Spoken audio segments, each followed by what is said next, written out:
Hello guys, magandang araw po sa inyong lahat. Welcome back to my YouTube channel, Give Mix TV. Ngayon, for today's video, gagawa tayo ng flower vase na gawa sa papel. Ito po si Master Kiko. Tupi-tupi muna tayo. Ito po, pinagtugtong-lugtong natin.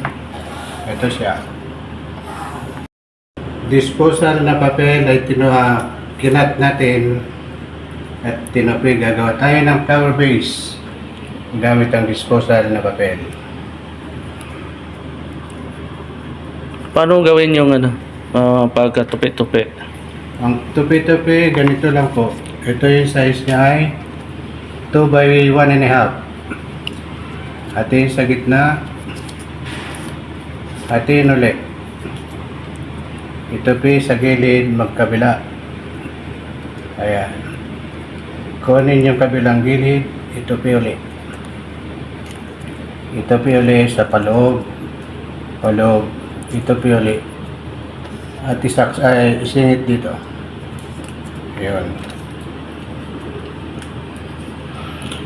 Paano mag-umpisa ng gagawa ng Base. unang base sa base? Ito, gagawa tayo ng base sa simula. Bibilang po tayo ng 30. 1, 2, 3, 4, 5, 6, 7, 8, 9, 10. Ito po may bilang talaga. 11, 12, 13, 14, 15, 16, 17, 18, 19, 20, 21, 22, 23, 24, 25, 26, 27, 28, 29, 30. Ito po yung pang-lock niya sa loob. 30 pa rin siya.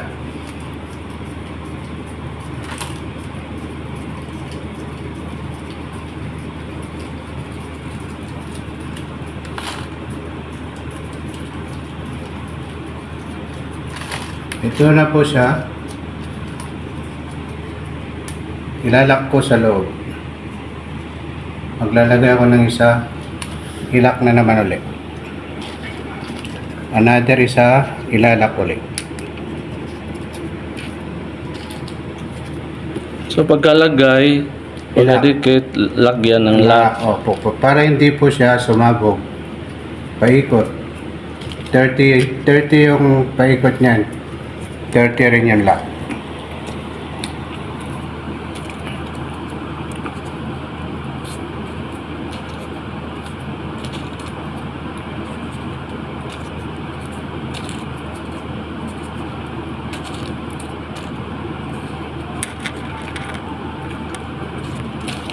Dagdag na lang po tayo ng dagdag, pataas ng pataas hanggat makuha natin yung tamang taas. Ito na po siya ngayon.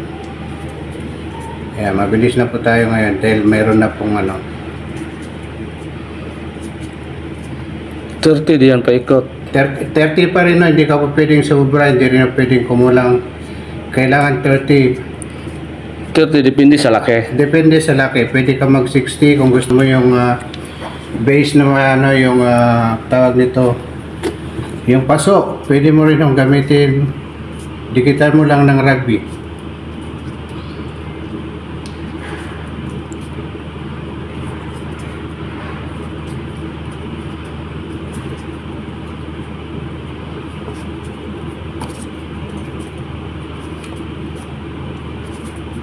Kasi 30-30 tapos ang taas niya po ay 1, 2, 3, 4, 5, 6, 7, 8, 9, 10, 12, 14, 16, 18, 20 po yung taas.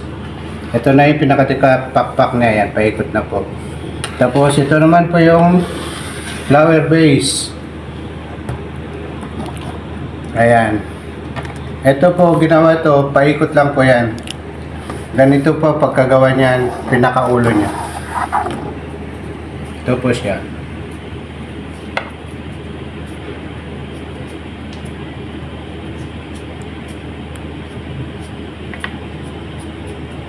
Yung base at saka ito po yun. Wala hong bilang kung gaano, basta siksik lang po siya. Tapos ididikit po dito sa pinaka-end ng kanyang pinagpatong-patong na papel. Ididikit lang po ng glue o rugby para hindi ho siya matatanggal at matibay siya. Ito po, bali dalawa po yan. Ayan. Meron siyang mineral. Pwedeng gamitin na mineral. Pwedeng ballpen. Ayan. Anong points? At itong ayan.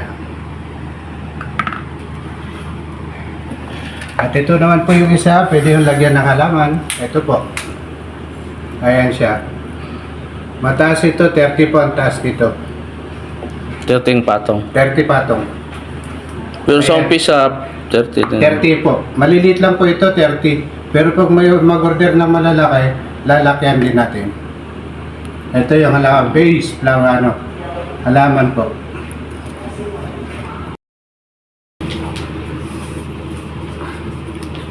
Konti na lang ko lang nito. 1, 2, 3, 4, 5, 6, 7, 8, 9, 10, 11, 12, 13. 13 na lang na patong. 26 buo na po ito. 26 na patong buo na. Gagawa na lang tayo ng bilog para dun sa kanyang base at ulo. Tiga 150 naman po yun. 150 na tupi.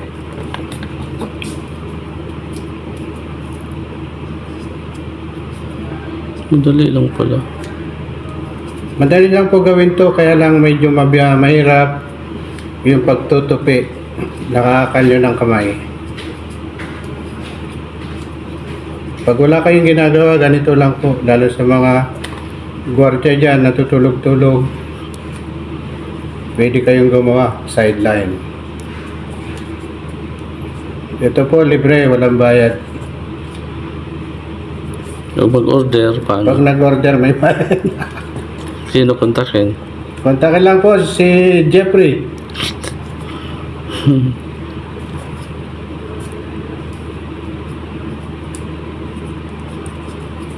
Pag maganda po ang papel, maganda rin ang kalalabasan. Ito lang po kasi dapat ito sa basura na, pero Kailangan may size ba sa papel? Oo, dapat sa papel may size. Kung gusto niyo ng malaki, gumawa kayo ng 3 inches by 2 inches. Ang ganda tingnan. Kahit lalagyan niyo ng mga labahin, pwede. Tibayan lang yung paglalagay ng pandikit para hindi siya masira agad. Ito na po, malapit na tayo.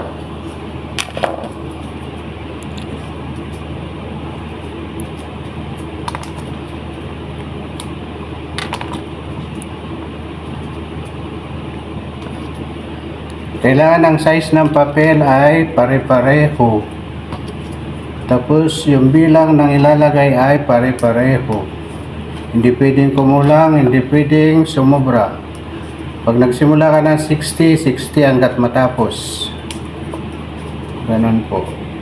Yung bilog. Yung bilog, ito kabilugan niya po.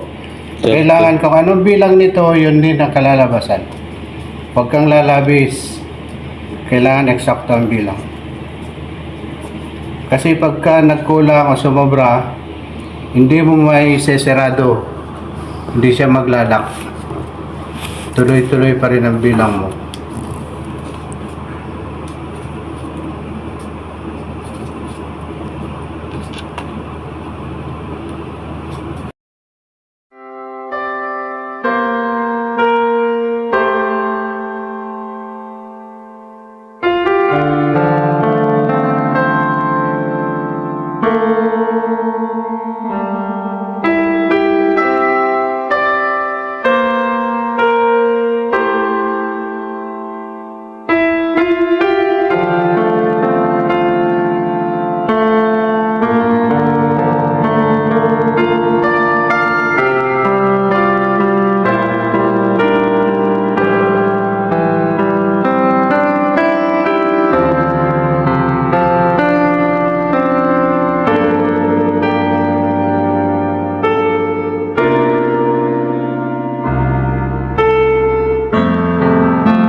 Yan na. Gagawa naman tayo ngayon ng patungan niya at saka yung kanyang pang-ipit dito sa kanyang bunga ulo.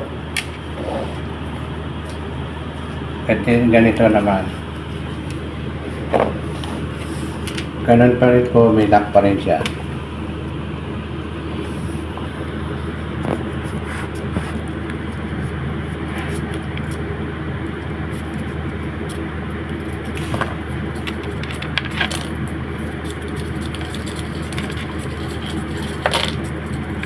Iba na yung style ng saksak niya.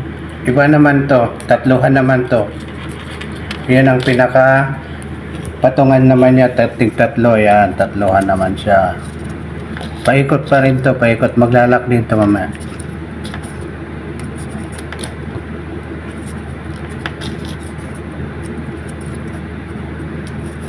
Sundan niyo lang ko yung kanyang butas. Ayan. Ganon. Diretso.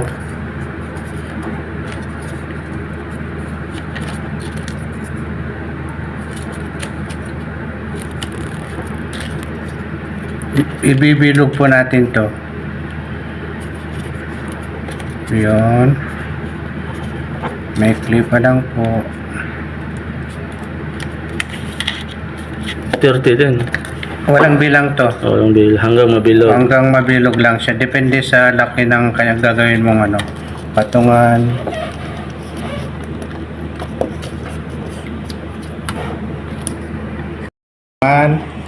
Ito na po. Naglock na siya. Ayan. Gagawin natin. Ibilog natin ng maayos. Ayan. Ayan na po siya. Ayan.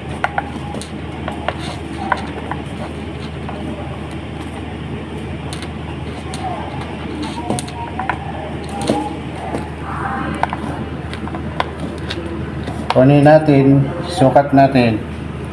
Hop, ayan na po. Ayan na siya, bilog na po siya, may patungan na. Ang gagawin natin ngayon, maglalagay tayo ng yun.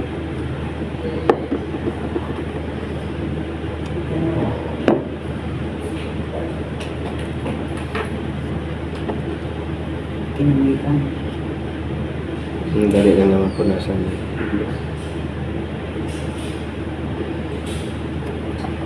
Ito na po ang patungan niya muna, mamaya na yung ipapatong. Ayan. Ito na po siya. Patutuyuin natin mamaya-maya ng konti bago yung kanyang ulo.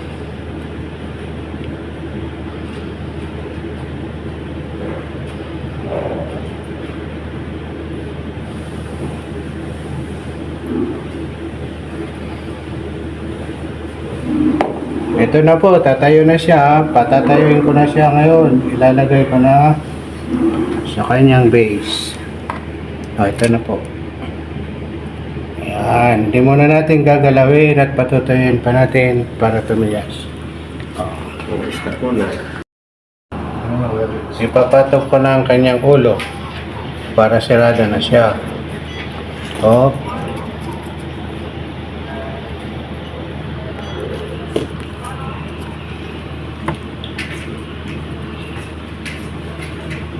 Hanapin natin yung magandang pwesto. Hindi siya pantay.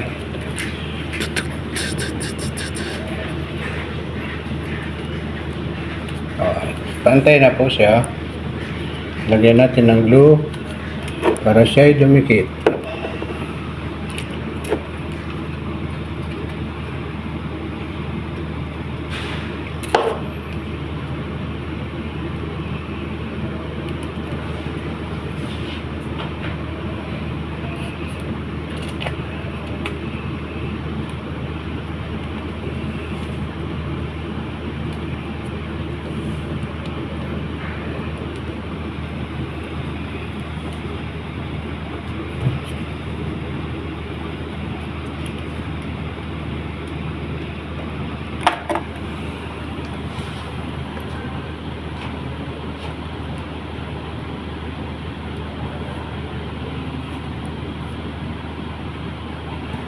Ito na po, buo na siya. Patutuyin lang natin ng kaunti. Ayan. Okay. Finished product na po tayo. Kiko's product.